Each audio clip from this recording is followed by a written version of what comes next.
Hello guys, कैसे हैं आप सब लोग। आज की वीडियो में हम बात करने वाले हैं एग्जाम्पल नंबर 5 की। तो चलिए आइए देखते हैं क्वेश्चन में हमें क्या कह रहा है। डिटरमाइन द एपी, हमें एपी निर्धारित करना है किसके बेस पे।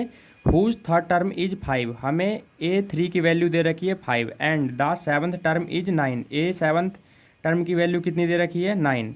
अब हमें एपी निर्धारित करना है। तो चलिए आइए देखते हैं इसे कैसे करेंगे। सॉल्यूशन।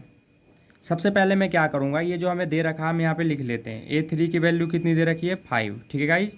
और यहाँ पे ए 7 की वैल्यू कितनी दे रखी है, ए 7 की वैल्यू दे रखी है 9। अब मैं ए 3 को क्या लिख सकता हूँ, यहाँ पे हमें जो भी एन की वैल्यू दिया होता है हम उसमें से एक माइनस करके डी के साथ लिख देते हैं। तो मैं यहाँ पे लिख देता हूँ ए प्लस में 2D, क्योंकि यहाँ पे क्या है 3 है। और मैं इसमें से एक माइनस कर दूंगा, यहाँ पे 2D आ गया, किसके बराबर हो जाएगा 5 के बराबर। ये हमारा पहला इक्वेशन बन गया। इसमें भी हम ऐसे ही करेंगे, ए प्लस में 7 दे रखा है, एक इसमें से लेस कर देंगे तो हमारे पास 6D आ जाएगा। यहाँ पे क्या आ गया 9। ये हमारा बन गया सेकंड इक्वेशन।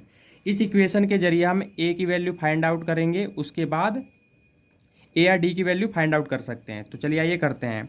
अब मैं क्या करूँगा, सब्ट्रैक्ट फ्रॉम, यहाँ पे लिख देता हूँ इक्वेशन 1 फ्रॉम इक्वेशन सेकंड। हम क्या करेंगे, पहले इक्वेशन को सेकंड में से घटा देंगे, वही करेंगे हम। ए प्लस 6D इक्वल में 9, उसके बाद ए प्लस 2D इक्वल में 5। अब देखिए गाइस, जो हमारा सेकंड इक्वेशन होता है ना उसका साइन चेंज हो जाता है। यहाँ पे प्लस है तो माइनस हो जाएगा, यहाँ प्लस है माइनस हो जाएगा, यहाँ प्लस है तो हम क्या करेंगे यहाँ भी माइनस कर देंगे। अब देखते हैं, यहाँ पे ए है, यहाँ पे ए है, ये प्लस का साइन। अब इसका साइन सेकंड वाले इक्वेशन का ये नहीं है, इसका साइन अब ये है। तो प्लस माइनस माइनस कैंसिल हो गया, सेम रकम है। प्लस माइनस माइनस 6 में से 2 गया तो आ जाएगा हमारा 4D। यहाँ पे देखिए प्लस माइनस क्या हो जाएगा माइनस, 9 में से 5 लेस करेंगे हमारे पास आ गया 4, ठीक है, ये भी 4 है। अब क्या कर देंगे, डी की वैल्यू हमारी निकल के आ गई, 4 से 4 डिवाइड कर देंगे। 4 मल्टीप्लाई में था, मैं इसको राइट में ले आया तो डिवाइड हो गया ये। डी की वैल्यू कितनी आ गई, डी की वैल्यू आ गई 1।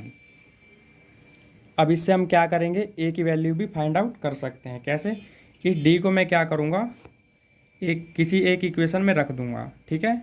आप किसी भी इक्वेशन में रख सकते हैं, कोई दिक्कत नहीं है। डी की वैल्यू मैं फर्स्ट इक्वेशन में रख देता हूँ, ठीक है। In equation first, equation first क्या है हमारे पास, ए प्लस 2D। डी की वैल्यू मैंने निकाल दी है तो 2 लिख दिया मैंने। डी की वैल्यू क्या है हमारे पास 1 है, इक्वल में क्या है यहाँ पे 5 है।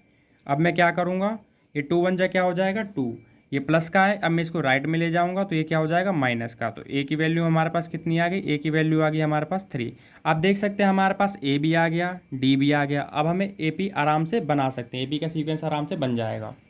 अब मैं यहाँ पे लिख देता हूँ, hence the required A P. देखिए गाइज, ए पी में क्या होता है, एपी का मतलब होता है अर्थमेटिक प्रोग्रेशंस। इसका मतलब क्या होता है, इसे कैसे बनाएंगे। सबसे पहली वैल्यू हम इसमें ए की लिखते हैं, जो कि मैंने यहाँ पे 3 लिख दिया।